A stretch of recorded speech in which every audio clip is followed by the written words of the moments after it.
Le 14 décembre 1995, les accords de Dayton mettaient fin au dernier des conflits nés de l'éclatement de l'ex-Yougoslavie, la guerre civile de Bosnie entre Serbes et musulmans. Ainsi se terminaient les plus violents affrontements militaires qu'ait connus l'Europe depuis la Deuxième Guerre mondiale. Ce film raconte les péripéties et les tractations secrètes d'une paix organisée et pratiquement imposée par les États-Unis, une Pax Americana.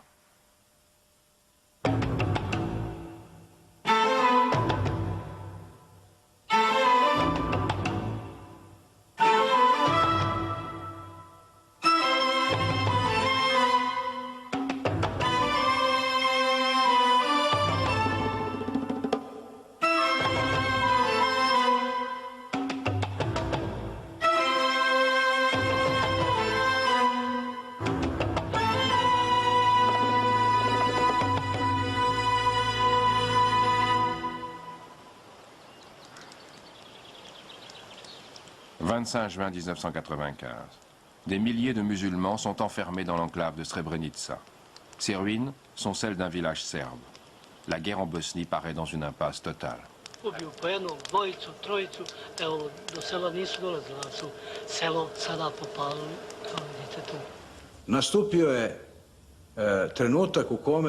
Les choses avaient atteint un tel paroxysme que plus personne n'était en mesure d'exercer un contrôle rationnel. Srebrenica, en plein cœur de la zone serbe de Bosnie orientale, vit maintenant depuis plus de 3 ans assiégée par les troupes bosno-serbes du général Mladic. Il veut à tout prix s'en emparer pour qu'il n'y ait plus de musulmans en territoire serbe.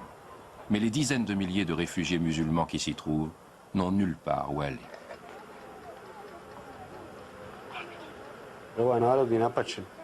Les gens qui sont ici ont suffisamment souffert. Ils veulent leur liberté. Ils veulent mener une existence normale. Le commandant Oric et ses officiers ont été appelés au QG.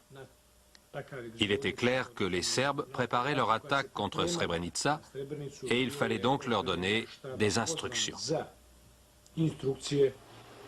En fait d'instructions, il s'agit ni plus ni moins que d'évacuer le commandement militaire de la ville. Pour le gouvernement musulman de Sarajevo, Srebrenica n'est désormais plus la priorité. Notre gouvernement avait fait beaucoup de concessions politiques. Beaucoup de cessez-le-feu avaient été acceptés uniquement pour sauver Srebrenica. Srebrenica est donc condamné. À Sarajevo, le président Izetbegovic a compris que personne à l'ouest ne lèverait le petit doigt pour la sauver.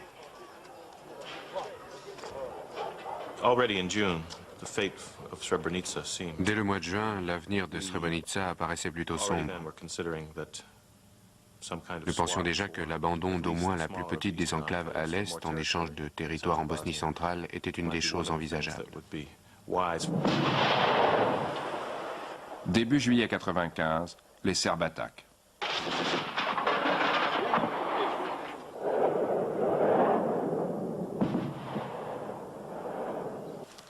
Privée de son commandement militaire, la ville ne peut résister. Le 11 juillet, tout est fini. Notre dernier message radio a été « Le temps presse. Srebrenica est tombé, nous tentons de sortir. » Pour échapper aux soldats serbes, des milliers de musulmans s'enfuient dans la forêt.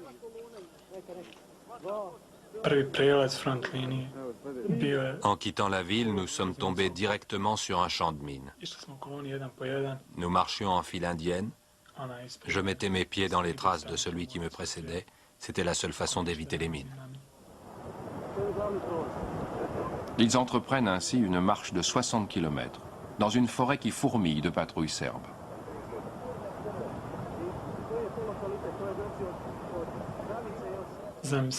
Imaginez 15 000 personnes qui doivent marcher les unes derrière les autres.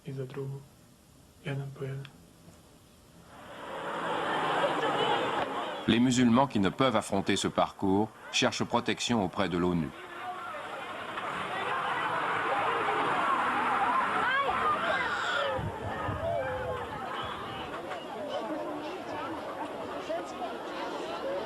Le 12 juillet 1995, ils sont 25 000 qui submergent la base des Nations Unies de Srebrenica. Mais la poignée de casques bleus qui sont là sont bousculés par l'armée bosno-serbe du général Mladic.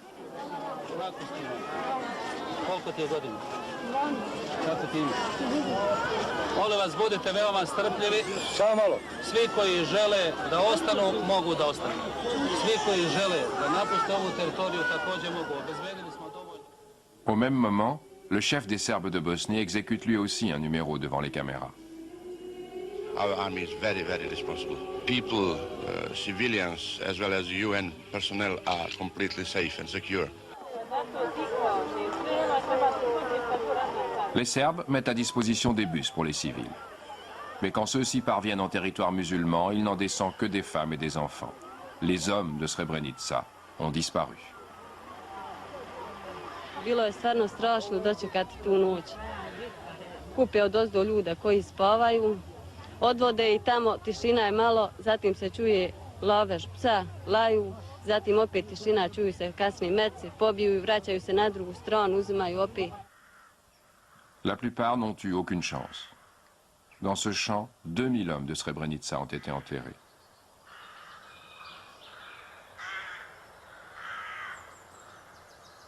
Le massacre se poursuit durant des jours.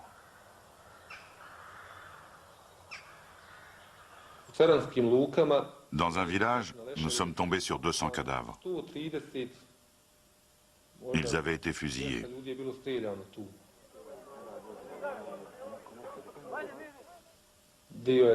Nous avons essayé de voir si nous en connaissions certains, mais c'était trop dur à supporter.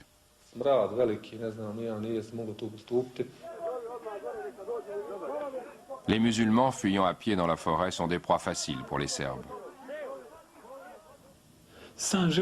La vie que nous avons endurée à Srebrenica était déjà un enfer, mais ce que nous avons vécu durant ce voyage, c'était le 9e cercle de l'enfer. To je 9. krug pakla.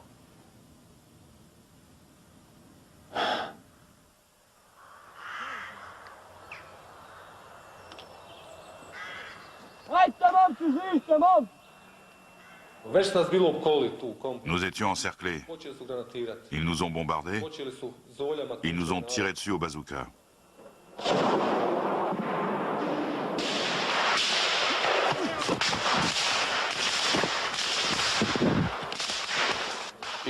Alors les gens sont sortis pour se rendre.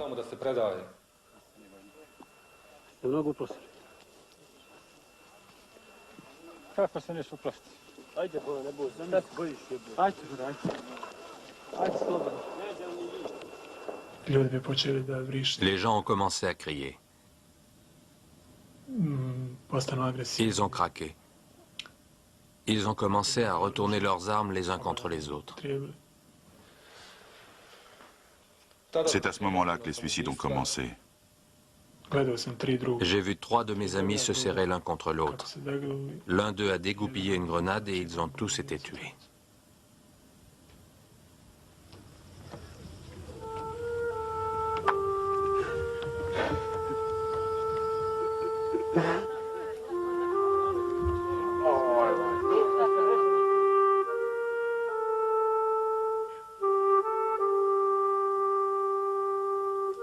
Deux ans plus tôt, un général français, le général Morillon, avait pris un engagement solennel vis-à-vis de la population de Srebrenica. You are now under the protection of the UN forces.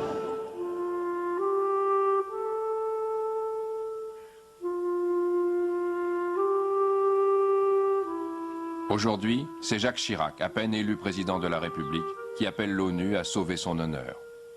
J'ai proposé à nos principaux partenaires, à ceux qui sont les plus attachés à ces règles du droit international, du droit des gens à vivre, à être respectés, de réagir ensemble, de façon concertée, de façon forte et limitée. En clair, de reprendre l'enclave de Srebrenica. Personne ne pensait que les Français ou les autres forces des Nations Unies en Bosnie avaient les effectifs et l'équipement nécessaires, ainsi que le mandat pour exécuter ce qui aurait été un acte de guerre. Devant ce refus britannique, qui rompt l'alliance sur laquelle se fonde la présence des Nations Unies en Bosnie, le président Chirac se tourne vers Washington. Le président a écouté Jacques Chirac avec beaucoup d'intérêt, s'est interrogé sur la faisabilité militaire de la chose et a suggéré une autre solution. Bill Clinton déclare au président français qu'il est prêt à utiliser la force, mais seulement si elle permet de déboucher sur un équilibre stable en Bosnie.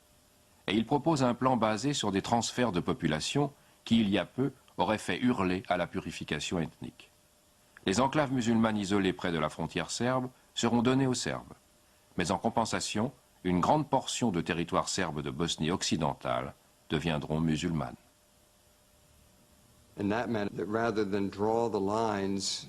Ainsi, au lieu d'un tracé de frontières minutieux, négocié au plus près afin de laisser les populations là où elles étaient, on ferait tout pour créer un territoire aussi simplifié que possible.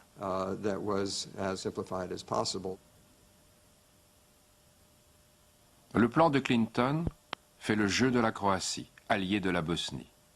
Celle-ci a dû, au début de la guerre, abandonner un quart de son territoire aux rebelles serbes.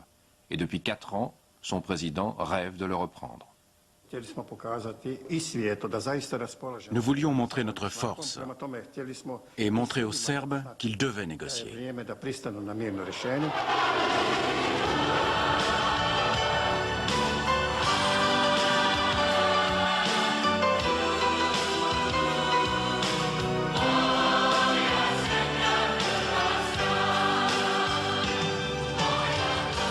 Encouragés par les États-Unis, les Croates se sont bâtis une armée puissante et n'attendent plus que le feu vert américain pour déclencher l'offensive.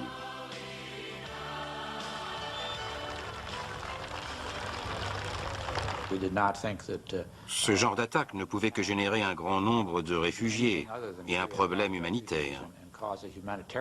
Mais d'un autre côté, ça pouvait éventuellement simplifier les choses. Nous savions quelques jours avant l'opération qu'elle allait avoir lieu. Et je suis allé rencontrer le président Tudjman pour lui porter un message. Nous nous inquiétons d'indications selon lesquelles vous prépareriez une offensive dans les secteurs sud et nord. Nos services secrets n'étaient pas restés les bras croisés.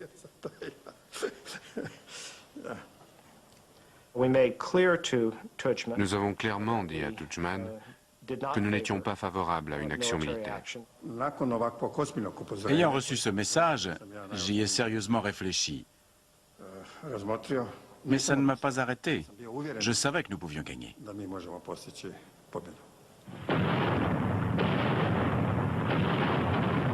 Tudjman a compris que les Américains laissaient faire. 3 jours plus tard, le 4 août 1995, son armée commence à bombarder Knin, la capitale des rebelles serbes. Les Croates ont une supériorité écrasante en hommes et en armement. Ils progressent sans aucune entrave. Les soldats serbes ont déjà fui.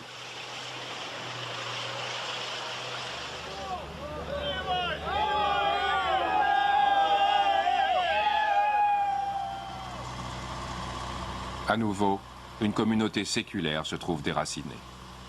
Cette fois, ce sont plus de 100 000 Serbes qui fuient la Croatie. Hier, ils soutenaient un régime bâti sur la purification ethnique. Aujourd'hui, ils en paient le prix.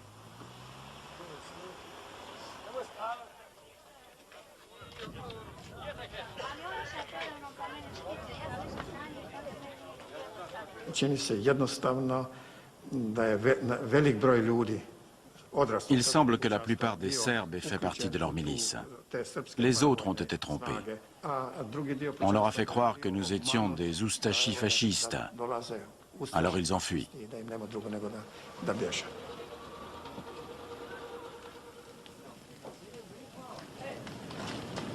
Et pour être bien sûr que les Serbes ne reviendront jamais, l'armée de Tudjman incendie leur village et assassine des centaines de vieillards qui s'accrochaient désespérément à leur demeure.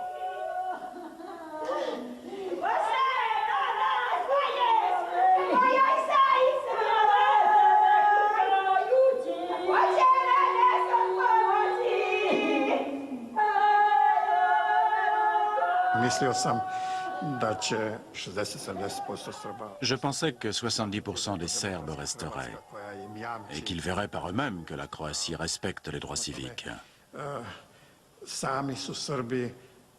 Les Serbes n'ont qu'à s'en prendre qu'à eux-mêmes. Le président Tudjman a ce qu'il voulait, une Croatie ethniquement pure. Zastava ovdje znači dovršenje dijela uspostave slobodne i nezavisne Hrvatske. Les musulmans bosniaques ont épaulé leur allié croate dans cette attaque. Après 4 années de défaite, le président de la Bosnie savoure ainsi sa première grande victoire. Je fêtais mon anniversaire au moment où c'est arrivé. Nous nous sommes rencontrés avec le général Dudakovic. Sa victoire l'avait rendu populaire.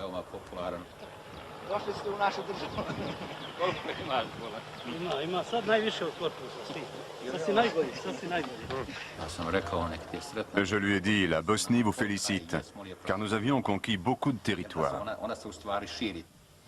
Dragi vojnici, pozdrav domovini! Les rues étaient pleines de foules joyeuses. Il flottait dans l'air une atmosphère de liberté.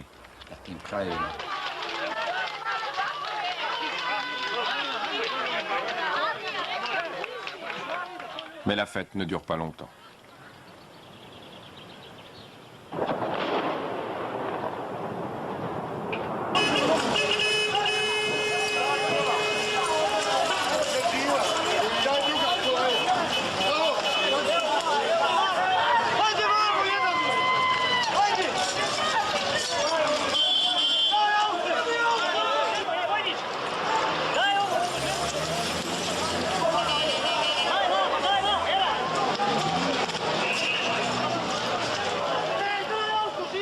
Sept personnes ont été tuées. Les experts balistiques confirment que l'obus est venu d'un territoire serbe. 2800 millième. C'est l'occasion qu'attendaient les Américains.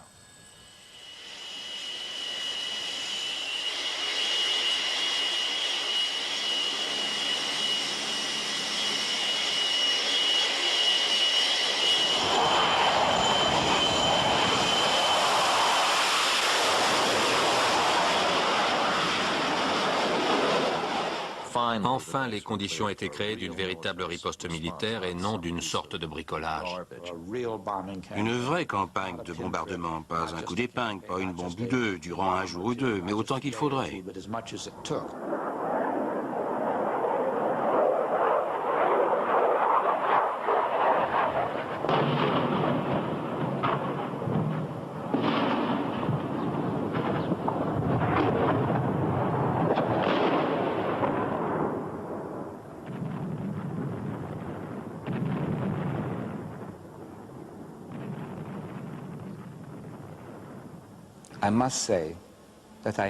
Je dois dire que je m'en suis réjoui. Parce que ceux qui avaient tué tant de gens sans défense, qui s'en prenaient aux maternités, aux enfants en train de jouer, allaient enfin savoir ce que cela signifie d'être pris pour cible, d'être sans défense. Et ils le méritaient.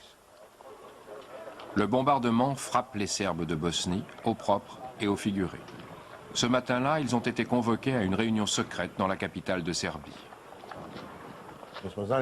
Nous savions que nous serions bombardés, quoi que nous fassions. Leurs bailleurs de fonds les attendent, le président de la Serbie, Milosevic, et le président du Monténégro, Bulatovic. Les Serbes de Bosnie avaient réellement peur. Ils se rendaient enfin compte qu'ils étaient allés trop loin. Ça pouvait signifier la fin de la République serbe de Bosnie. C'est Milosevic qui a lancé les Serbes de Bosnie dans la guerre. Mais aujourd'hui, ils sont devenus un obstacle à une paix nécessaire pour consolider ses victoires. Il doit absolument les faire plier.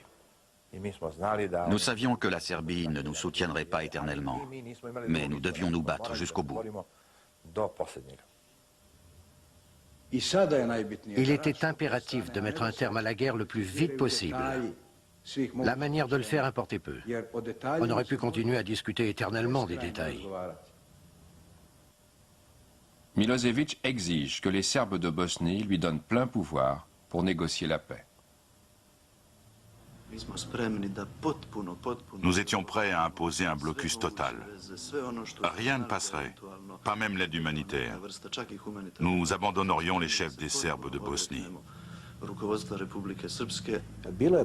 Nous devions, en tant que République serbe, de défendre nos intérêts. C'était très dur pour eux d'accepter nos conditions. Cela équivalait à un suicide politique. Un seul homme peut permettre à Karadzic de sauver la face.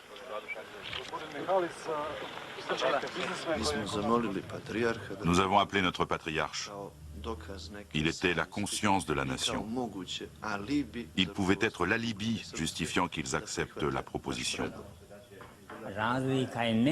Les divergences d'opinion sont inévitables, mais il ne faut jamais perdre de vue l'intérêt commun. Face à une telle pression, les chefs des Serbes de Bosnie capitulent.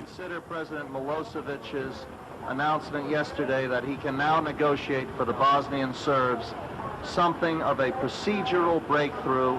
In fact, nous savions que nous étions pour la première fois entrés dans une négociation sérieuse.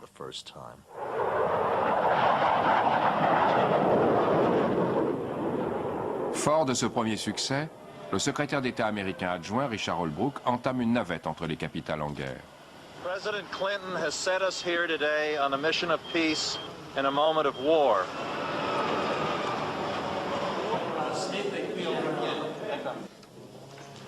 L'objectif est de persuader les présidents serbes, croates et bosniaques de participer à une conférence de paix.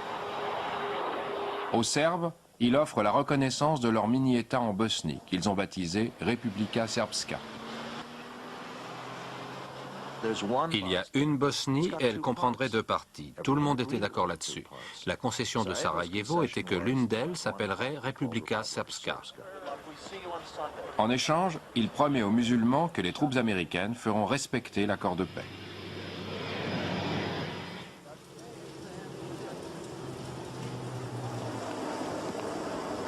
Et pour que personne n'en doute, les bombardements continuent avec la même intensité.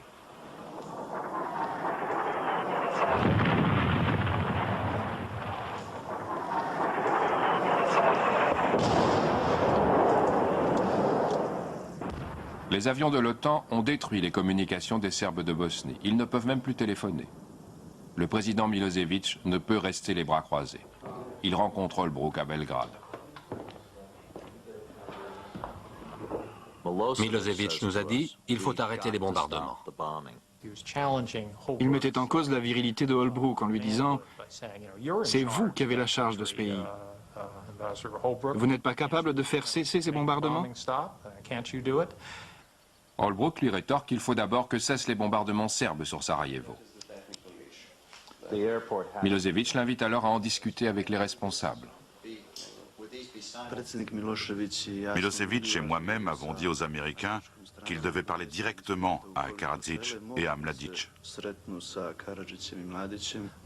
Holbrooke l'a regardé en disant « eh bien, où sont-ils » Et il a répondu « dans une villa à 200 mètres d'ici ». Milosevic tente ainsi de piéger Holbrooke, car jusqu'ici, les Américains ont toujours refusé de rencontrer Karadzic et Mladic, qui sont accusés de crimes de guerre. C'est l'une des rares fois dans toute cette négociation où j'ai vu Dick Holbrooke pris de court.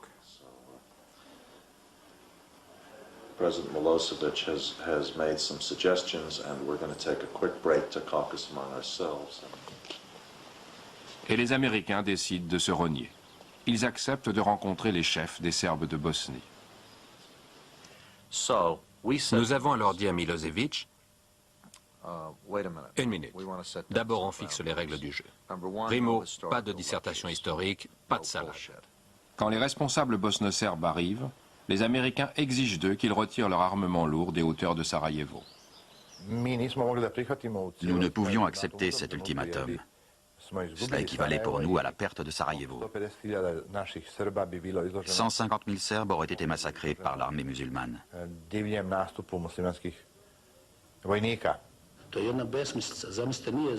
Impossible, nous étions en guerre. Ces armes protégeaient notre peuple.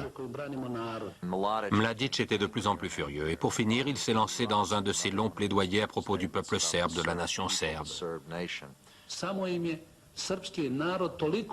La nation serbe les dérange. C'est une catastrophe que la plus grande puissance du monde veuille ainsi repeindre le monde aux couleurs qui lui conviennent. Mais on ne le fera pas sur le dos de la petite nation serbe.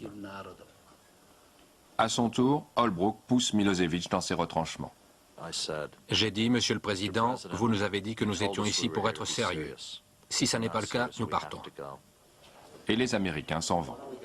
Milosevic rappelle alors à Mladic que sans son soutien, l'OTAN détruira son armée. Je respectais le général Mladic en tant qu'officier et en tant qu'homme. Mais après 3 années de guerre, il avait perdu le contact avec la réalité. On rappelle les Américains.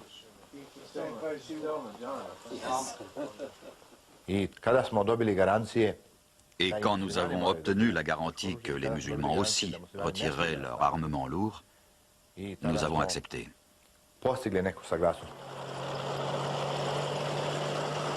Les Serbes retirent donc les canons qui ont martyrisé la capitale bosniaque. Et le 14 septembre, les Américains suspendent leurs frappes aériennes. Pour que puisse se tenir la conférence de paix, il ne manque plus aux Américains qu'un cessez-le-feu dans le reste de la Bosnie. En prévision de celui-ci, les musulmans et leurs alliés croates vont s'efforcer de s'emparer au plus vite du maximum de territoire. À ce moment-là, les Serbes contrôlaient encore largement plus de la moitié de la Bosnie. Et le président Izetbegovic et moi-même avons naturellement pensé que nous avions là l'occasion de prendre notre revanche. En Bosnie occidentale, l'artillerie croate et l'infanterie bosniaque laminent les défenses serbes.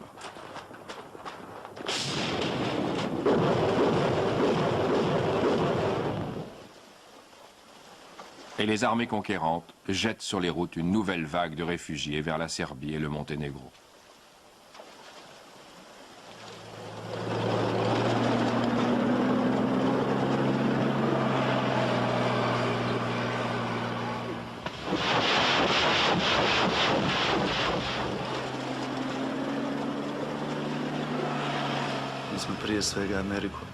Nous avons dit aux Américains que cet énorme exode risquait de bouleverser la donne politique. Nous risquions de ne plus être maîtres des choses. Nous serions forcés d'intervenir directement.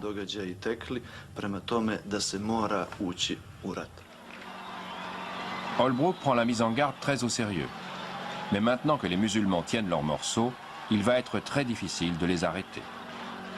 Pour appuyer sa démarche, il organise une manifestation publique d'amitié envers la Bosnie à l'occasion de la prestation de serment d'un nouvel ambassadeur. And I will faithfully and well discharge the duties of the office on which I am about to enter. I will well and faithfully discharge the duties of the office on which I am about to enter. So help me God. So help me God. Congratulations. Après la prestation de serment, j'ai demandé si le général Don Cleric et moi-même pouvions rencontrer le président Izetbegovic seul. Les négociations étaient arrivées à un point où, si nous n'avions pas de cessez-le-feu, l'occasion risquait de ne pas se représenter avant un certain temps. Pour convaincre le président bosniaque d'arrêter son armée, le général américain lui brosse un tableau particulièrement sombre.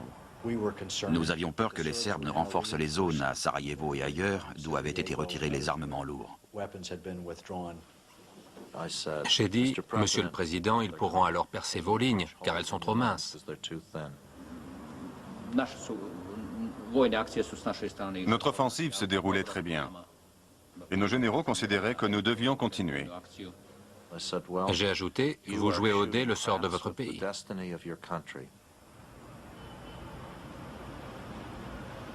Le président bosniaque retourne dans son bureau pour consulter ses généraux. Les Américains seraient-ils en train de le tromper? J'ai dit que nous avions les forces nécessaires pour aller de l'avant et que nous devions refuser le cessez-le-feu. Nous avions les hommes et les armes nécessaires pour atteindre nos objectifs.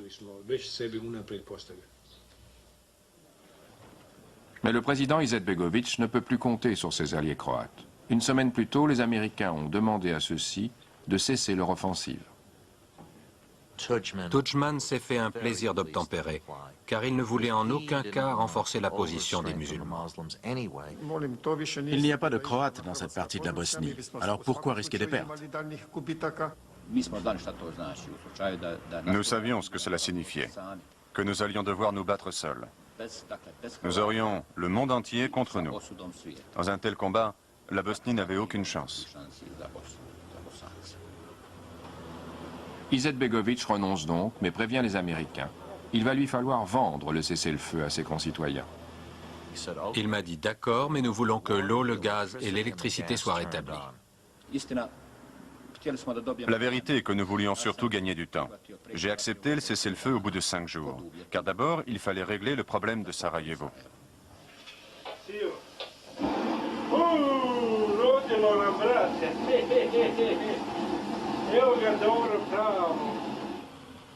Le plus long siège depuis la Deuxième Guerre mondiale est terminé. I'm pleased to announce that the parties in Bosnia have agreed to a ceasefire to terminate all hostile military activities. L'équipe du président Clinton n'a désormais plus qu'une idée en tête: transformer le fragile cessez-le-feu en traité de paix. La diplomatie américaine va peser de tout son poids et choisit un lieu idéal pour cela. Welcome to Wright-Patterson Air Force Base, one of the largest and most diverse United States Air Force installations. Avec sa future réélection en point de mire, Bill Clinton se dit que coincé sur une base militaire, les 3 présidents des Balkans devront de gré ou de force se mettre d'accord. Il donne 17 jours à ses collaborateurs pour les y contraindre. You're optimistic about the talks? I am. If I am not, I wouldn't be here. Thank you. Thank you.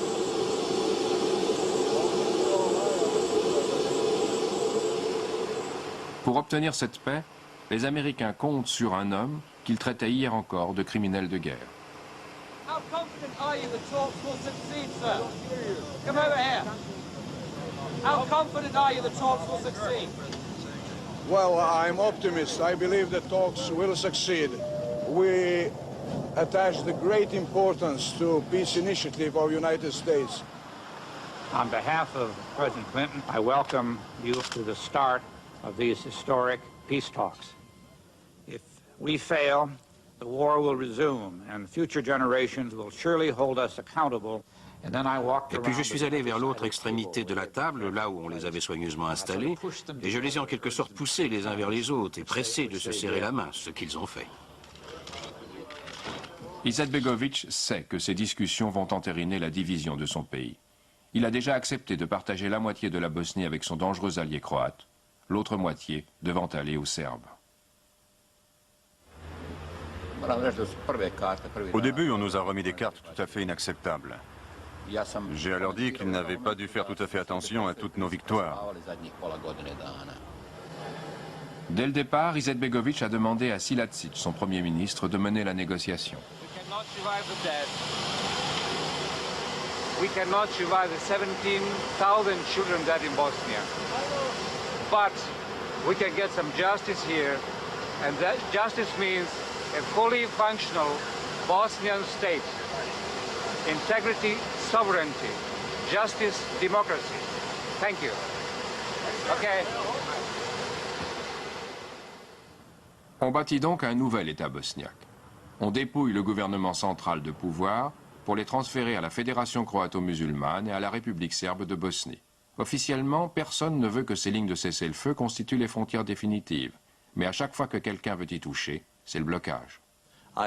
J'avais depuis le départ cet impératif de 17 jours pour aboutir. Or, nous étions maintenant au 16e et nous en étions au même point qu'au 11e. Il faisait un froid de canard, mais cela ne m'a pas empêché de proposer à Milosevic « allons faire un tour ». Nous sommes donc partis avec Chris Hill, suivi par la sécurité, jusqu'au grillage que nous avons longé. Nous sommes arrivés au club des officiers vers midi. L'adjoint d'Holbrooke invite alors le Premier ministre bosniaque au club des officiers. On arriverait peut-être à les faire se rencontrer et au moins se parler, en être humain. Je suis allé vers Siladzic et je lui ai dit que Milosevic voulait parler de Goražde. Et il voulait venir à ma table. Il a dit non. Le fait qu'il vienne à ma table lui aurait donné d'une certaine manière un avantage psychologique. Il faisait un geste, une concession.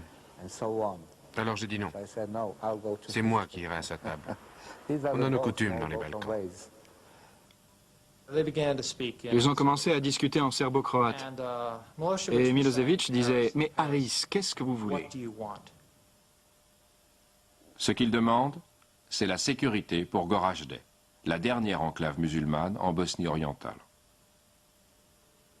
Elle ne pouvait pas rester en enclave là-bas. Il fallait une continuité territoriale avec le reste de la Bosnie. On ne peut régler la crise de Bosnie autrement que par des moyens politiques. Il n'y a pas de solution militaire. Et il a dit, ça suffit comme ça. Je la rattacherai. Vous aurez une route sous contrôle international entre Goražde et le territoire. Il est entendu que c'est l'OTAN qui construira cette route entre Goražde et Sarajevo. Il ne reste plus à Milosevic qu'à négocier avec les Américains cette fois combien de mètres carrés de terre serbe il cédera pour implanter cette route. Cette nuit-là, donc, j'ai amené Milosevic dans notre petite salle des cartes où nous avions nos espèces de jeux vidéo high-tech pour faire des bombardements de précision. Nous avions un relevé de tout le pays et avec le joystick, on pouvait survoler n'importe quelle portion du pays, s'arrêter, regarder en bas, sur le côté, monter, descendre. Holbrooke a regardé l'écran et il a dit « Mais il n'y a que des montagnes, pas de maisons, pas de villages. » Nous avons dit « C'est ça la Bosnie » et il a levé les yeux au ciel. Il leur faut trouver un corridor à travers les montagnes qui soit suffisamment large pour pouvoir être protégé.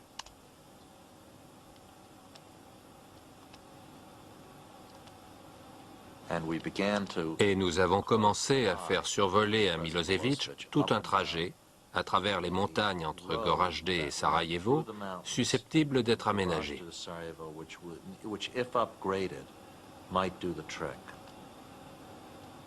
Nous avons fait ça jusqu'à 2 heures du matin, à grand renfort d'alcool. Et finalement, Milosevic m'a tendu la main en disant « ça ira ». Et il a porté un toast. Richard, Charles, Albert, Holbrooke, nous avons trouvé une route.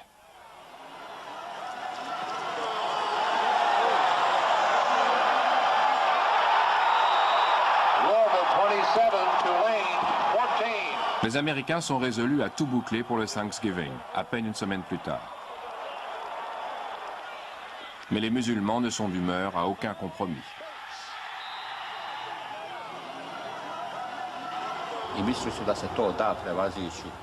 Les Américains semblaient croire qu'il suffirait de quelques réunions, comme s'il s'était agi d'une petite querelle personnelle.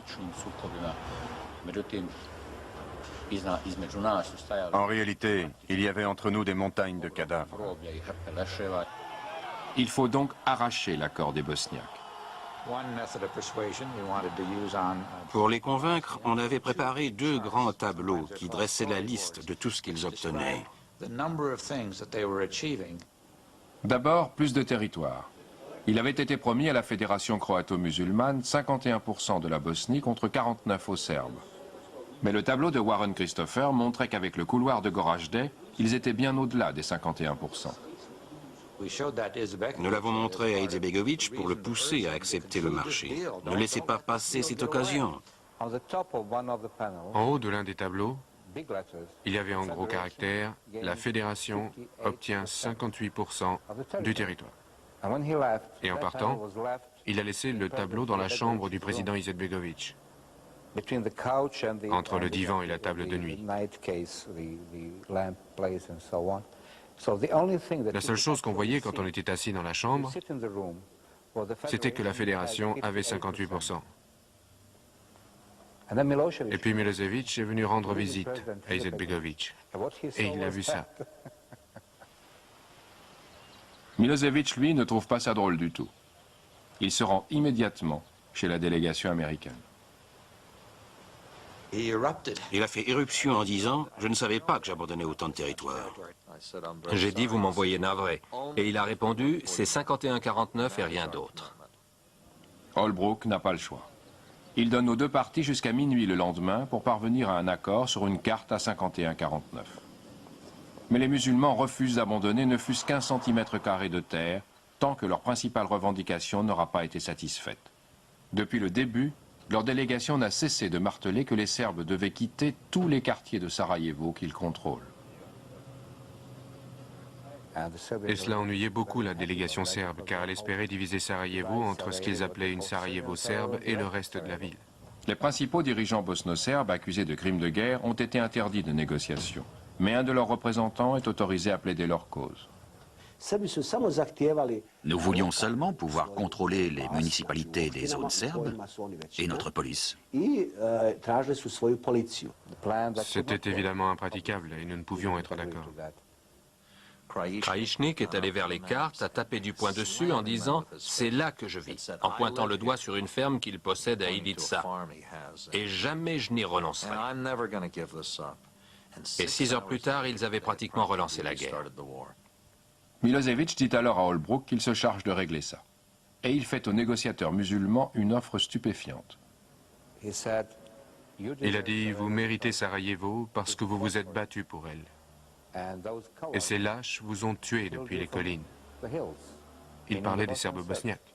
Milosevic lui a dit ça comme ça, j'étais sidéré.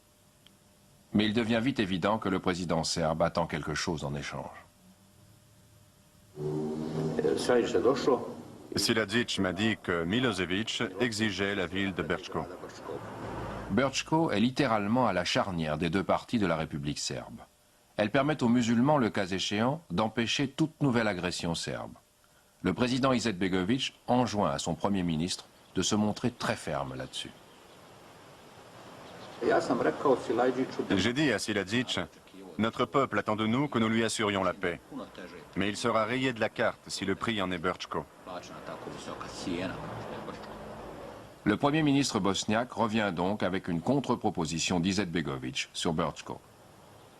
Le président Milosevic a refusé en disant « Il faut régler ça maintenant. Il me faut un corridor de 15 à 20 km. » Milosevic obtient satisfaction. Mais tout n'est pas réglé pour autant. Il reste à Siladzic à trouver un moyen de ramener la part croato-musulmane à 51%. Au petit matin, il lui vient une idée. Il propose de restituer une immense portion de territoire que les forces croato-musulmanes viennent de prendre aux Serbes à la veille de la conférence. Là-dessus, ils se sont serrés la main en disant « Nous tenons notre accord ». Nous avons apporté une bouteille de vin que le secrétaire d'État avait amenée et il a dit « Fêtons ça ». Là où toutes les tentatives précédentes avaient échoué, les Américains viennent de réussir. Ils ont mis un terme à la guerre en Bosnie. Mais dans leur excitation, ils ont oublié la délégation croate. Warren Christopher nous a dit qu'il nous rencontrerait après sa réunion avec Milosevic. Il n'était toujours pas arrivé à 2 heures du matin. À 2h30, nous sommes allés nous coucher. J'ai eu le sentiment qu'il y avait un vrai problème. Je me suis penché vers Chris Hill et lui ai dit « Il vaudrait mieux aller chercher Tudjman. » J'ai répondu « Mais dis qu'il est 4h15 du matin. Et si j'allais chercher Granic ?» Il m'a dit que le secrétaire d'État voulait me parler de toute urgence. Granic est arrivé vers 4h15, 4h20, impeccablement habillé. Je l'ai vu regarder vers le côté car il voyait quelque chose qui ressemblait à une carte. Ils m'ont offert du champagne. J'ai dit que je préférais de l'eau, jusqu'au moment où j'ai vu la carte. Nous avons présenté la carte et Mate Granic, ce médecin affable, s'est soudain transformé en un véritable rhinocéros. Car la carte traversait des territoires que les forces croates, pour l'essentiel, avaient pris aux Serbes en Bosnie occidentale. C'était une proposition totalement inacceptable. Il a bondi, frappé la carte de ses mains en disant « Impossible. Il y a 0,0 chance que mon président accepte cela. » Mon refus a été catégorique. Il y a 0,0 chance que mon président entérine cette carte. Elle est pour nous absolument inacceptable. Il s'est tourné vers Siladzic et il l'a fusillé du regard. Vous venez de brader le territoire que nous avons conquis. N'oubliez pas que cela faisait 20 jours que nous négocions. Nous étions épuisés, on n'avait pas beaucoup dormi. En 37 minutes, l'accord s'est effondré. Il ne reste plus au président Clinton qu'à tenter de sauver la conférence. Il téléphone au président croate et lui demande d'abandonner une partie des territoires qu'il a refusé de céder la nuit précédente.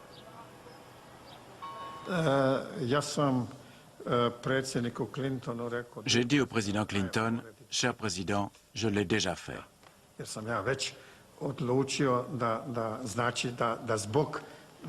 J'avais déjà décidé de ne pas laisser quelques kilomètres de rocailles mettre en danger la paix.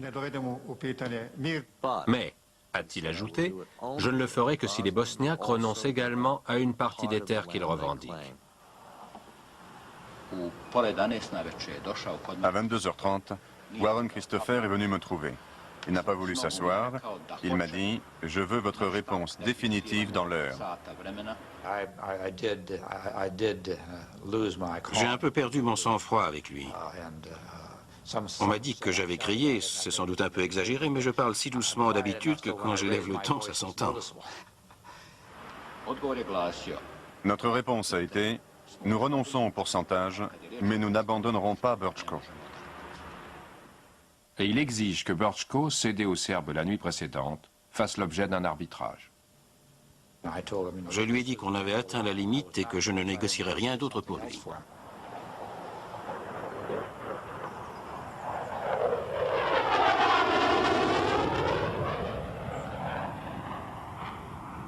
The United States has already told the Balkan delegations the talks will end in a few hours without a Bosnia peace agreement. Milosevic et Tudjman tiennent alors une réunion à deux. Depuis le début de la crise en Yougoslavie, c'est eux qui ont décidé du sort de la Bosnie. Et Milosevic suggère qu'il signe à deux, sans Izetbegovic. Je lui ai dit que je ne pouvais pas faire ça. Au lieu de cela, le président Tudjman a suggéré que Milosevic accepte la demande d'arbitrage des Bosniaques pour Brčko. Milosevic a réagi en faisant « oui, peut-être ». Holbrooke et son équipe sont lancés dans une épuisante et amère autopsie de la conférence lorsque Milosevic fait éruption. Il a dit « D'accord, ma dernière offre, la meilleure que je vous ferai jamais. J'accepte que Brčko soit soumis à un arbitrage international qui statuera dans l'année. » Sigurno da se sve koncesije koje su učinjene ne mogu uporediti sa ostvarenjem rezultata, to je mir. Cette fois, avant de fêter l'événement, on consulte soigneusement toutes les parties. J'ai reçu Warren Christopher. Il m'a demandé « Signerez-vous s'ils acceptent un arbitrage pour Brčko ?» Il faut trancher maintenant. Il y a eu un long silence. J'ai dit « oui ». Et ils ont dit « alors c'est parfait ». J'ai dit à Warren Christopher, partons vite. Dick Holbrooke avait l'air de quelqu'un qui aurait été devant une chambre à gaz et qu'on viendrait à peine de tirer en arrière. J'espère qu'il regarde. I wonder if we could ask the three presidents to stand up and for us to join them standing and express our appreciation for what they've done in Dayton and our hopes for the future. En janvier 1997, 14 mois après, la paix de Dayton tient toujours. Mais l'esprit des accords, l'objectif d'une Bosnie multiethnique, paraît plus éloigné que jamais. Le pays est partagé par des frontières étanches, et les élections du 14 septembre 1996 ont été largement remportées par les partis nationalistes. Pourtant, la situation a quelque peu évolué. Le général Mladic, chef de l'armée des Serbes de Bosnie, a été limogé le 9 novembre 1996 et après 20 jours de résistance a dû s'incliner. Radovan Karadzic, le chef des Serbes de Bosnie, a été lui aussi contraint de s'effacer. Mais ni l'un ni l'autre, pourtant poursuivis pour crimes de guerre, n'ont été inquiétés. Le régime du président Tudjman en Croatie est fortement contesté. Quant à celui de Milosevic à Belgrade, après des semaines de manifestations quotidiennes de l'opposition, il paraît fortement ébranlé.